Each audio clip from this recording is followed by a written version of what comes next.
Thank you for coming along. This one's titled Maintenance and Support Update.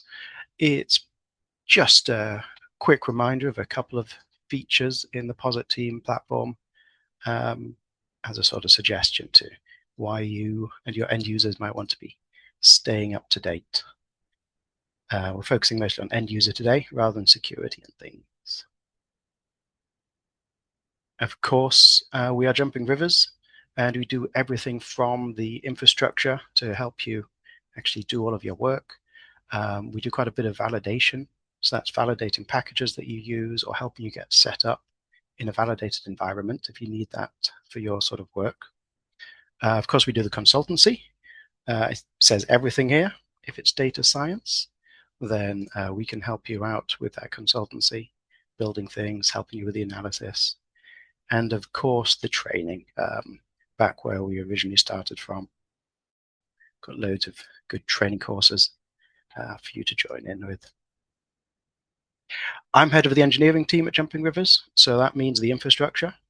So that could be anything from just doing a basic health check on an existing system, or maybe it's deploying a new one for you, designing that with your teams, or obviously the long-term maintenance of that. Is it something we hand over, or are you going to keep us on to provide support to those end users or those IT? And last time, this is just a slide of what I won't talk about today. So last time I spoke a little bit about the architectures you could have, some of the viewer-based authentication that was really good, and some good practices, which of course, if you want any more information about that stuff, just reach out and ask. What I will do today is cover just one feature from each of the three main Posit Team products. And if you have any questions, you should be able to drop them in Q&A. Yeah, I don't see any yet, but if you have any as we go, just drop them in there. All right, the products. I'm sure you know all of this. I grabbed a slide from my last one, just in case anyone needed a refresher. You've got your development environment, that is the Posit Workbench. You've got the publishing platform where you can share all of your work with others. That is Posit Connect. And behind both of those, you can use Posit Package Manager. And so I'll show you a little bit about that and where it can provide an advantage to running your systems. And yes, within Workbench, you've got all of the tools you'd be familiar with. And then these transfer over nicely to Connect when you publish your content. Right, for my first demo today. And this is actually, the key point of it is more about the version of R that you're using, but I'm going to demo it through Package Manager. So I shall start with just a dev server that's running Package Manager, hosted by Posit. And I'm going to go to the setup. So this is how I'd be connecting to Package Manager from my Workbench or locally. You can choose which environment you're in, and you've got instructions for setting that up. And I'm going to show the difference between the most efficient way to install packages and not. So the system I've got set up here is actually Linux, but if I choose Windows, then we just have a really simple URL for this CRAN mirror. And let's start a session. So now I'm back in Workbench, starting an RStudio Pro session. And I have a little demo. I won't run all of it. You'll see why in a moment. Okay, so this is about the time it takes to install things. I've got some packages already installed. Let me just wipe those out. Let's get rid of that. Okay. Now, if I'm on R4.4, for example, this is where I did the test. It's just going to reload my session inside R4.4. And I just point to a CRAN mirror. That would be using source. It would be downloading tarballs of the source for my packages, and it's going to compile them. And when I installed tidyverse this morning, it took me 26 minutes. Obviously, I left it while I was doing other work, but it means I can't continue my work yet. So the very first benefit you get, which I tell everyone about, is point towards a package mirror with binaries.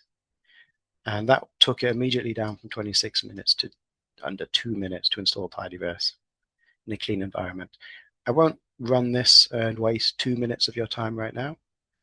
So actually I'm going to hop once more over to R4.5. The trick here is R4.5, released last year, will now download packages in parallel. And instead of taking 2 minutes, it took just 40 seconds. So the pattern I've gone for to get these numbers, it's not super rigorous, but I'm installing something simple to make sure that I've got a user-based R repo set up. And then I can just execute a quick install. So you saw this, well, maybe you didn't quite see, but all of these URLs just filled our screen almost immediately because they happen in parallel. And now we're waiting for the one-by-one binary install. But because they're binaries, this is already pretty quick. 40 seconds total, really. There's a good handful. I'll just stop that. But at least I can show you how I did this little test. Okay, we're empty again. Let's make sure I've got a local package repo. Yes, and yes. Just installed Erlang. And the final one, if we use a combination of the binaries, we use the latest R4.5 so that we can download in parallel, and we tell R, this is an old one, but we're telling it how many CPUs it can use to install packages. Now everything will run in parallel. And this should just take 15 seconds of your time. Big screen full of downloads, a messy blended list of what's being installed, and 10 more seconds perhaps. There we go. So whenever you're cleaning out your package repos, whenever you're moving to a new version of R or getting a fresh project, certainly makes a difference from 26 minutes down to 15 seconds. And these are really quite easy just to make use of if you hook into a binary supporting mirror and if you're using a reasonably up-to-date version of R.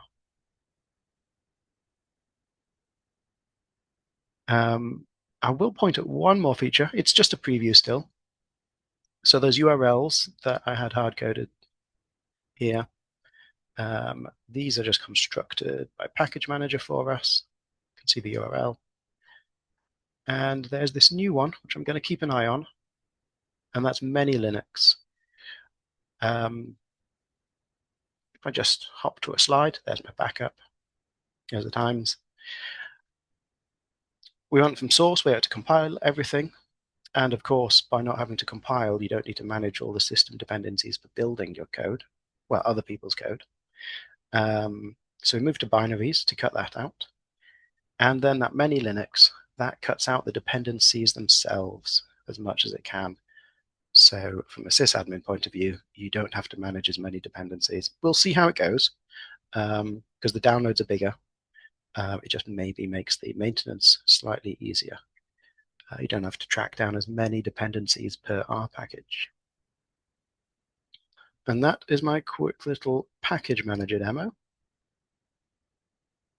I've got something for you over on Connect. So here's an empty Connect server that I've got. Those of you that have used Connect, you might remember the pop-up that happened whenever you logged in at first, the quick start or jump start with example code you could try out, which was really nice. That's now moved to Connect Gallery, so it no longer pops up in front of you. But we've got this gallery. And for the demo, I'm going to cheat a little bit, but these are now, instead of following the instructions to download them, it's just one click. So I've pointed people to these before. There's quite a few little example apps, vulnerability scanner I've been through before. So if that was it, it's installed. We can see in the list that it's installed. Yes, I can see in the list. Usage metrics. This is using another of the features I quite like, which is there's no content, so it'll be a bit empty, but it's using a visitor key. So even though I published this, it is the visitor that's logged in. It's their credentials that are used to determine what data they get access to. So I don't have to worry about handling that data for them. This is where I start cheating a little bit, because an empty server isn't very interesting. So here's another server that I was on this morning. When you jump in, this is a question quite often asked, and that's how much are the bits of content up here actually being used. So this is filtered just to a week. It's showing every session, even if it was only 0 seconds long, so every connection. But you can extend that to filter to longer session types, and it's showing all content that my user is allowed to see at this time. Of course, you can drill down a little bit, and I've expanded this to about 30 days. And so you can see, probably not surprising that most of the visits are during the week, but potentially quite useful to have a very quick graph. That was one click to enable this bit of content and then look through it. If you want more detail, of course, you can get more detailed information about every bit of every connection. Oh, and I clicked a second one over there. That was the command center for publishers.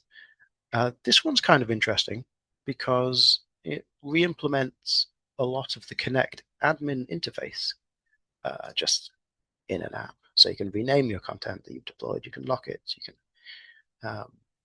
yeah. So it's more really a nice example of how to build a dashboard with Python and how to use the Connect API to do administrative things.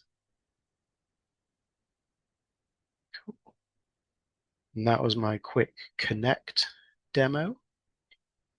Finally, and this might be the most interesting one for some people, I'm just going to point you towards the Posit Workbench Workbench Jobs.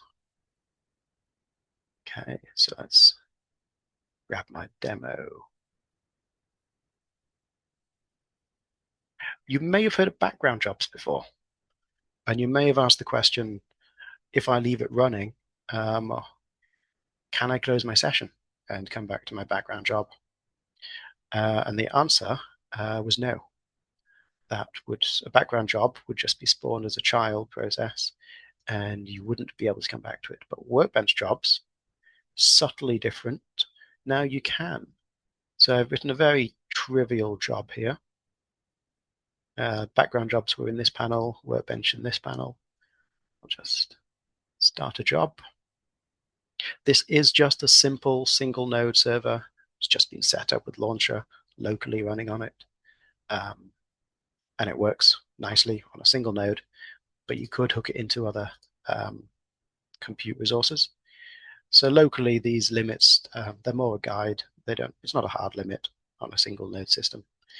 But this is the script I'm about to execute, and I'm going to run it as a workbench job. I can see how it's doing. I can stop it. I can see it starting. In a few seconds, I'll get my first fake progress message. And the key is I can quit my session. I don't need any of that session, but I can still see the job is running. So I've run a few tests today. Here's the one that's running right now. I've got live output of the progress. Obviously, if it was interacting with databases or writing files, it would be doing that work for me. And I can keep an eye on its resources if I wanted to see how it's going. I can go back to a new session. And so from any VS Code or RStudio Pro, I will be able to see these jobs. So now the answer, can I run a long job triggered from Workbench and close my session? The answer is yes, you can, as long as you're using the Workbench job. And there are a few controls about the environment, that's like the folder it starts in and things. So that should answer quite a few people's questions.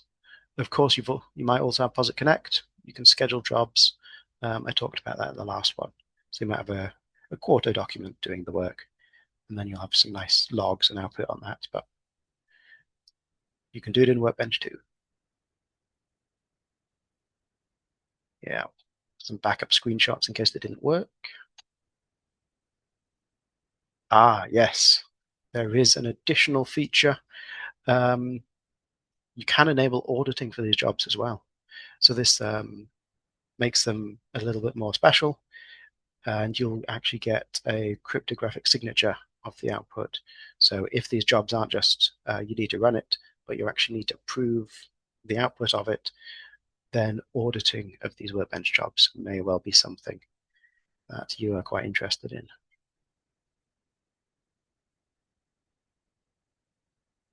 All right, I didn't want to repeat too much of what I did last time, so those were just a few new things that you may or may not have come across, and hopefully somewhat interesting to you. Last thing I'm going to do is remind you about our conference coming up in June in Newcastle upon Tyne. That is AI in production. Our previous conferences were Shiny in production. I hope to see quite a few people at AI in production. I'll be there.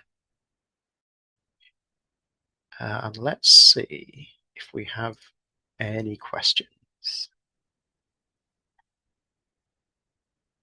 No questions yet, but if you wish to ask any, please do. I've got a few of my colleagues on the call here as well.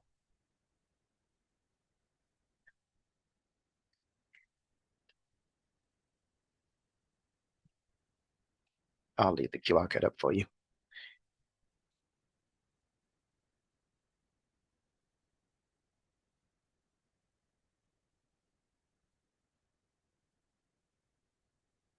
Is date published? Probably. Oh, those were screenshots, weren't they? Let me just check that for you in another window. If it's not, all of the source code for those apps is just in GitHub. And you could add it if you wanted to. It's definitely in the data.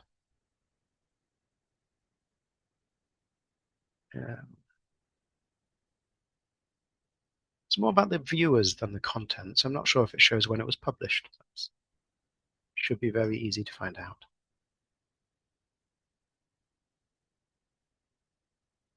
There is a link to the original if you want to check it for yourself. When you would use Workbench Jobs versus Connect? Good question. You might not have Connect. Connect would be great for sharing the results. So on Connect, I can publish it, I can schedule it ahead of time, I can have it run repeatedly, it can send me an email, I can make a PDF report out of it, and other people can access it. So Connect would be great for sharing. Workbench would probably be more, you see, I didn't schedule that, I just clicked a few buttons to execute it. So Workbench would be more interactive work. I've just got something I need to do. On Workbench, I have access to all my data sources, all my connections, my raw data locally, and I might be producing files out of it as well. So yeah, Workbench would probably be more dynamic workflows. Connect if you have something to schedule and if you want to repeat it quite often. Thanks for your question, Brian and Gigi.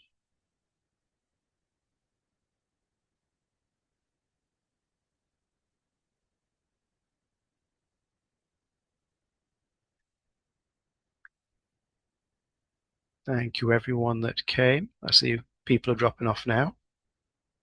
I'll hang around, see if any more questions come in for a bit. And hopefully see you at the next one, or it's AI in production.